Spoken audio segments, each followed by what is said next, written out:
لكن هذا النمط من الإجرام العسكري المصري امتد إلى تحالف اللي مات بسببه عبد الناصر. يمكن النهارده احكي لكم القصه دي اللي ما اتحكتش قبل كده. انه عبد الناصر اتفق مع الملك حسين في الاردن انه اقتل الفلسطينيين وانا اشجب، وكل ما اشجب انت تقتل، انا اشجب وانت تقتل، ما يهمكش، اقتل للاخر. قعد مذبحه ايلول الاسود الملك حسين يقتل وعبد الناصر يقول نندد بالملك حسين، ملك حسين اللي عمال يقتل في اخواننا الفلسطينيين وبتاع. ففي الاخر صدق نفسه وزود في الكلام وان الملك حسين لازم يعاقب وكلام من ده. ايامها كان القذافي رئيس جديد بقى له سنه وكتكوت مفترس بقى، فقال لأدبه جاب سلاح وداخل في مؤتمر القمه، قال يعني ان هو وما رضيش يسلم السلاح وهو داخل مؤتمر قمه، يعني زي ما كنا انا جاي داخل عليكم كده وممنوع ان انا اخش بسلاح، فاقول لا لازم اخش بس. طب انا هعمل ايه بالسلاح هنا؟ احنا قاعدين قاعده. المهم فعبد الناصر قعد يقول للملك حسين برضه ما يهمكش، هنطلع قرارات ادانه بس اقتل انت، خلص عليهم، لانه كان عنده حقد على الفلسطينيين بعد ما قبل مبادره روجرز في سنه 70 واعتبروه تخاذل وقفل لهم اذاعه فلسطين وابتدى يضيق عليهم ويطردهم من مصر وكده. فعايز يصفي فلسطين بقى، يصفي قضيه فلسطين بالطريقه بتاعته زي ما صفى زنجبار. فما كان من الملك حسين الا انه ركب طيارته، الراجل الله يرحمه كان بيعرف يسوق، فركب طيارته وجاء مصر، وكان هو عنده الحكايه دي ما يستاذنش، يقوم جاي مصر يقولوا له في المطار ده الملك حسين جه، طب هاتوه. فدخل على مؤتمر القمه، ما كانش في مصر فنادق غير في فندق الهيلتون، فهو عارف السكه الهيلتون، نزل السفير مستنيه، ركب العربيه وصل هيلتون، سلام عليكم وعليكم السلام. حط التسجيل وعبد الناصر قعد يهاجم، فهو رفع ايده قال انا بس احب اطلع الساده الرؤساء والملوك على حاجه مهمه عشان يبقوا عارفين الموقف بالظبط.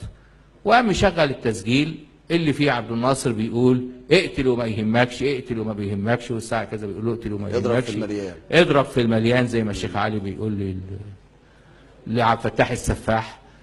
ف ما كان من مصر إلا أنه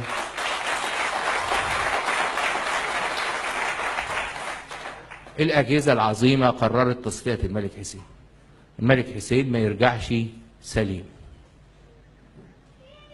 جابوا السم اللي موجود في المخابرات، عندهم سم يموت بعد 5 ساعات وسم بعد 7 وسم بعد 12 وسم على طول. فجابوا أسرع حاجة اللي هي 5 ساعات. قالوا إنه يشرب القهوة، قصة الهيكل بعد كده عايز يحورها، هو عايز يعني يوريك يعني ان هو عارف لكنه مش عارف يحكيها، فعايز يحكي. فجاب السم وحطوه للملك حسين وجال فنجانين القهوة.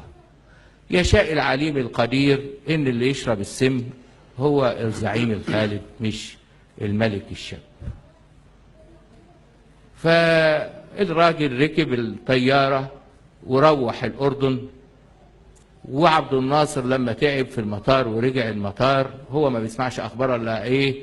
الجزيره بتاعت ايامها اللي هي لندن بتاعت ايامها، البي بي سي، ما كانش يسمع مصر. ولا مراته كانت تسمع البي بي سي، يعني لما مات عرفت انه مات من البي بي سي، يعني مش عارفه تخش اوضته.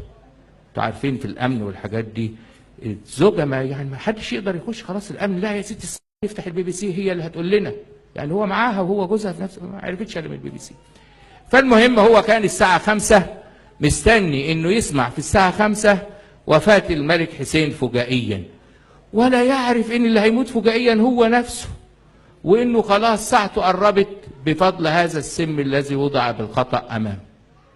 السم ده اللي قال عليه الاستاذ هيكل انه السادات هو اللي وضعه؟ لا، هو السادات كان ذكي جدا انه عمل حركة في منتهى الذكاء تدل على ثبات الاعصاب. محدش فينا يقدر يتصور انه حد فينا يقدر يعملها. هو عارف ان الموضوع ده هيتقلب، وطبعا السادات الوحيد اللي ما كانش ممكن يحط السم ساعتها لسبب واحد فقط، سبب بروتوكولي، ان لما عبد الناصر بيرأس مؤتمر القمه وبيبقى على المنصه اللي بيرأس وفد مصر النائب بتاعه اللي هو انور السادات. لما عبد الناصر يخرج يقعد مع حد اللي بيرأس المساله هو السادات، فما ينفعش يروح معاه في الحته اللي هيشرب فيها القهوه، سبب بروتوكولي بحت، يعني زي ما يكون انت.